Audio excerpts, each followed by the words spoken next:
Students, कल हमने देखा था कि सरफेस केमिस्ट्री के जनरल इंट्रोडक्शन के बारे में स्टडी की थी। आज का जो हमारा टॉपिक है वो है फ्रेंडलिच और लेगम्यूर अधिशोषण वक्र या फिर थ्योरम। तो अधिशोषण समतापी या फिर एडजॉर्प्शन आइसोथर्म क्या होता है कि अपन देखते हैं कि जो अधिशोषण है, अधिशोषण में क्या होता है, गैस के दाब और गैस के तापमान तथा अधिशोषक पर निर्भर करता है। यानी जो अपना अधिशोषण है वह गैस के प्रेशर और टेम्परेचर तथा अधिशोषक के ऊपर डिपेंड करता है। इसलिए जो अधिशोषित गैस की जो मात्रा होती है वह क्या होती है, ताप और दाब का फलन होती है। तो गैस की मात्रा को अपन ने ए से डिनोट किया, तो ए इक्वल टू क्या हो गया, पी डॉट टी, यानी कि ताप और दाब का फलन है। यदि अगर अपन टेम्परेचर को कांस्टेंट कर दें तो वह केवल दाब को ही परिवर्तित करता है। तो एक इसका फलन हो जाएगा कि प्रेशर का फलन है। और जब ए और पी के मध्य अपन वक्र प्राप्त होता है उसको अपन क्या कहते हैं, अधिशोषण समतापी वक्र कहते हैं। यानी कि कांस्टेंट टेम्परेचर पर जो गैस की मात्रा होती है वह उसके दाब पर डिपेंड करती है। और जब अपन गैस की मात्रा और दाब के मध्य वक्र खींचते हैं तो वह उसका अधिशोषण समतापी वक्र कहलाता है। यानी कि एक इसका फलन हो जाएगा कि दाब के फलन के बराबर होता है, या फिर अपन यूँ कह सकते हैं गैस की मात्रा है वह दाब का फलन है। नेक्स्ट अपन लेते हैं कि फ्रेंडलिच अधिशोषण समतापी थ्योरम या थ्योरी।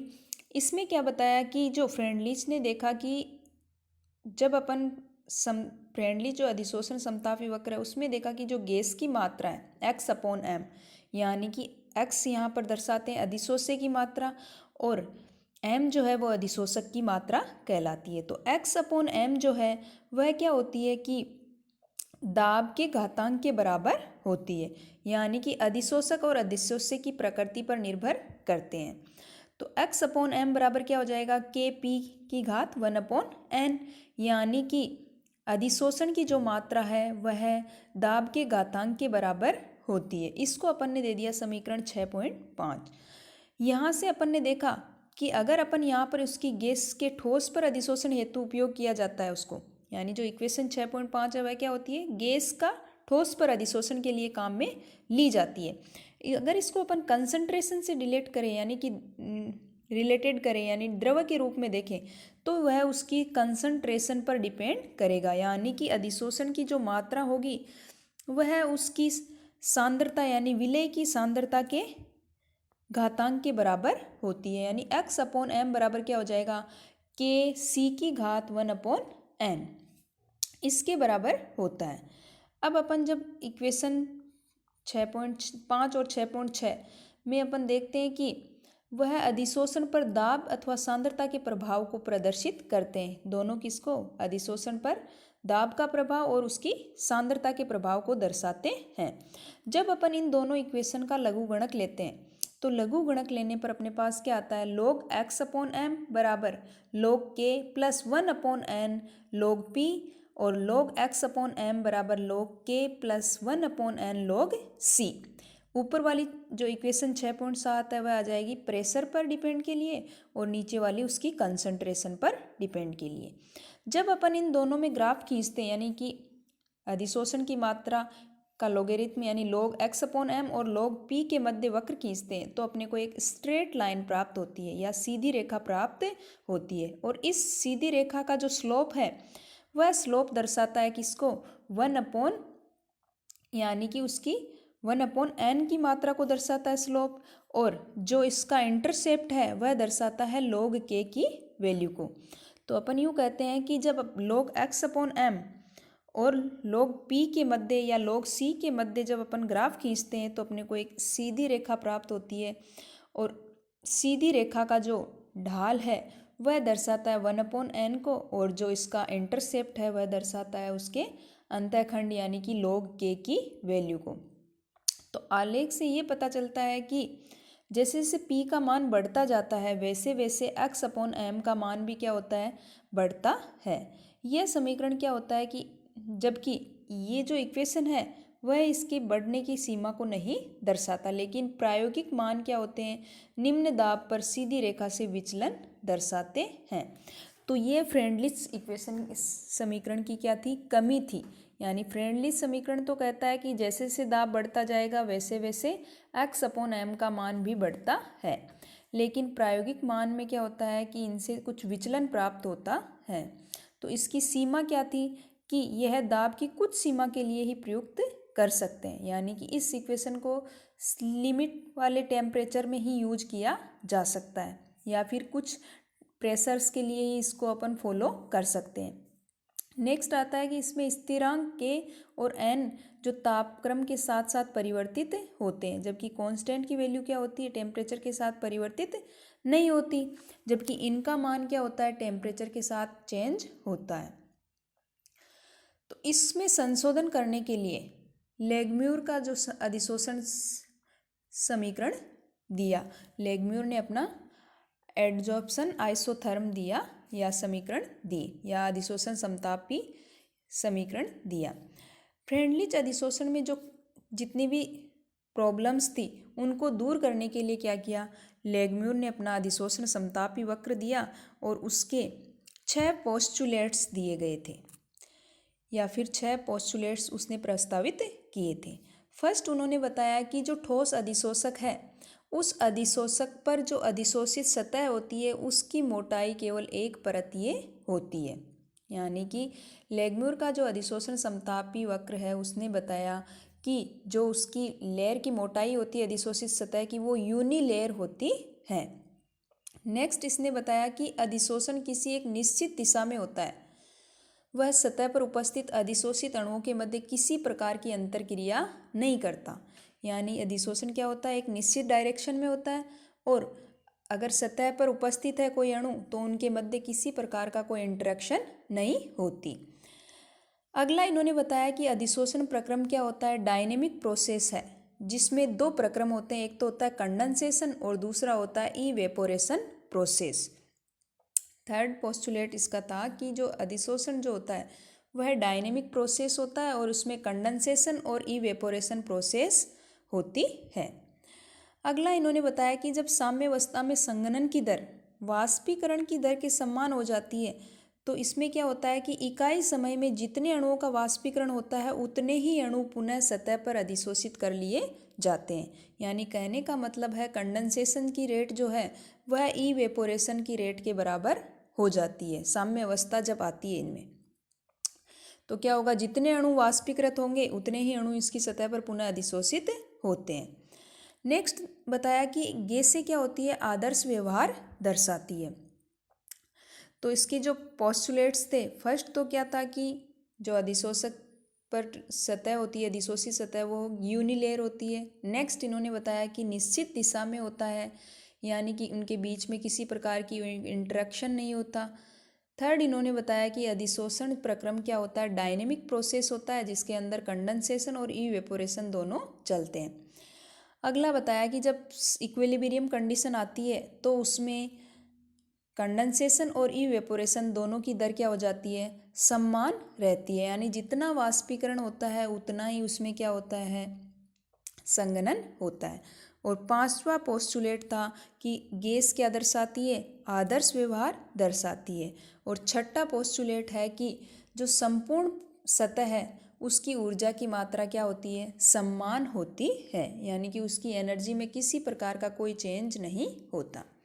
इन सभी 6 पोस्टुलेट्स के आधार पर लेगम्यूर ने अपना एक समीकरण स्थापित किया जो कि क्या था कि एक स्थिर ताप पर अधिशोषित होने वाली गैस की मात्रा और दाब के संबंध को दर्शाता है।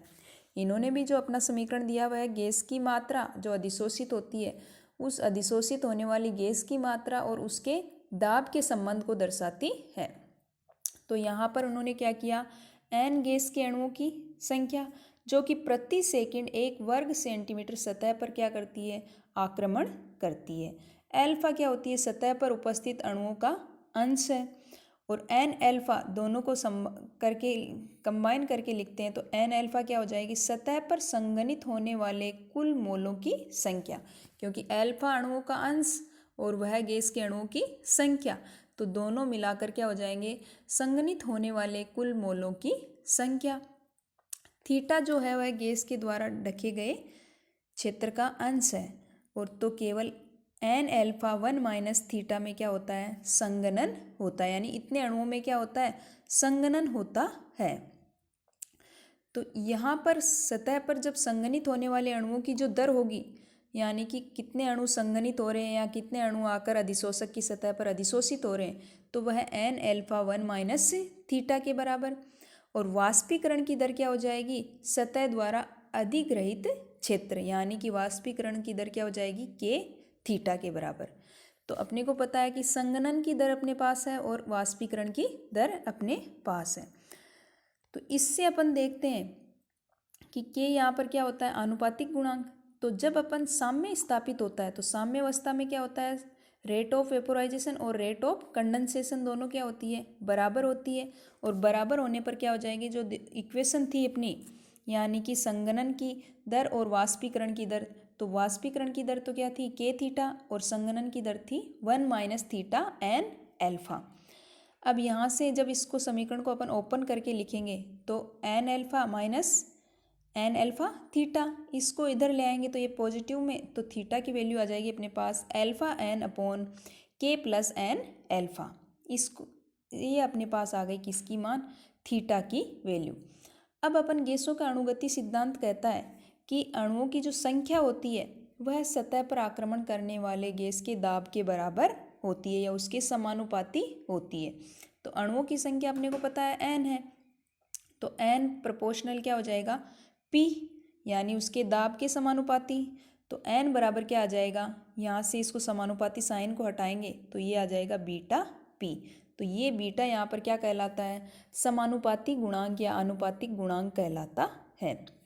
यहाँ से अपन क्या करेंगे कि जो समीकरण 3 था उससे थीटा की वैल्यू पता थी अपने को, और तो थीटा की वैल्यू से अपन ये थीटा का मान और थीटा को जब अपन एक से दोनों को अपोजिट करके लिखें तो 1 अपॉन थीटा बराबर K plus N alpha upon alpha N. यहाँ से अपन करेंगे 1 अपॉन थीटा बराबर के अल्फा एन प्लस 1, क्योंकि एन अल्फा क्या हो जाएंगे 1। अब यहाँ अपन क्या करेंगे कि जो बीटा की वैल्यू है यानी एन की वैल्यू है, एन बराबर क्या है बीटा पी। तो इस समीकरण में अपन क्या कर देंगे कि 1 अपॉन थीटा बराबर के अल्फा एन की वैल्यू क्या हो जाएगी बीटा पी, क्योंकि गैस के अणुओं की संख्या उसके दाब के समानुपाती है। तो अल्फा पी प्लस पी आ जाएगा अपने पास बराबर 1 अपॉन K1 पी, यानी कि यहाँ पर क्या आ जाएगा K1 पी प्लस 1 आ जाएगा। तो वापस से अपने पास क्या आ गया 1। तो यहाँ इसको K1 इसलिए मान लिया कि अल्फा बीटा दोनों को कंबाइन करके अपन ने क्या मान लिया, K अपॉन अल्फा बीटा को अपन ने क्या माना K1। तो अल्फा अपॉन थीटा, तो थीटा की वैल्यू अपने पास क्या आ गई यहाँ पर K1 P upon 1 plus P K1। और ये जो इक्वेशन है वह क्या होती है कि गैस की सतह पर क्या होती है, एक मोटी परत का निर्माण होता है, तो x अपॉन एम गैस की मात्रा प्रोपोर्शनल थीटा यानी यूनिलेयर प्राप्त हो रही है अपने को, तो x upon M proportional theta. तो जब यहाँ से साइन हटाएंगे प्रोपोर्शनल का तो अपने पास क्या आ जाएगा K2, तो x अपॉन एम बराबर K2 थीटा। और थीटा की वैल्यू अपन इस समीकरण से यहाँ रखेंगे तो अपने पास क्या आ जाएगा K2 K1 P upon 1 plus P K1। जब इस समीकरण को अपोजिट करके लिखते हैं तो अपने पास फाइनल इक्वेशन ये प्राप्त होती है।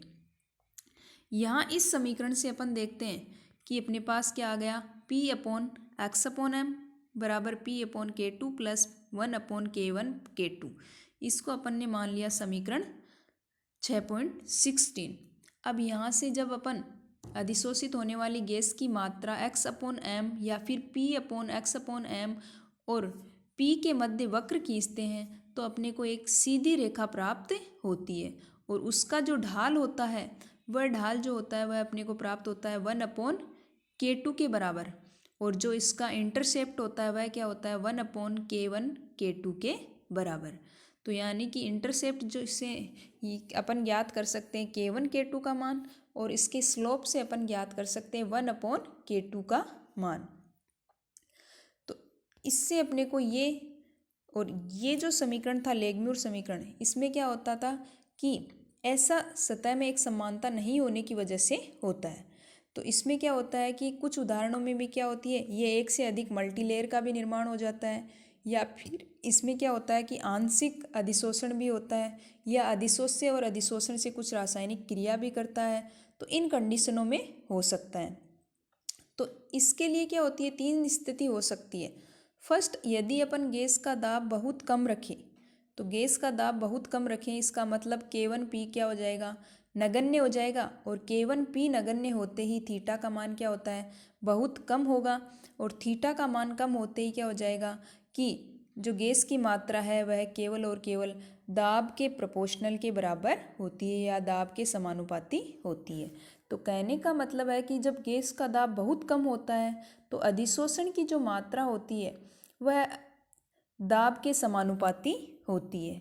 जब दाब निम्न दाब की कंडीशन हो तब उसमें अधिशोषण की मात्रा गैस के दाब के समानुपाती होती है।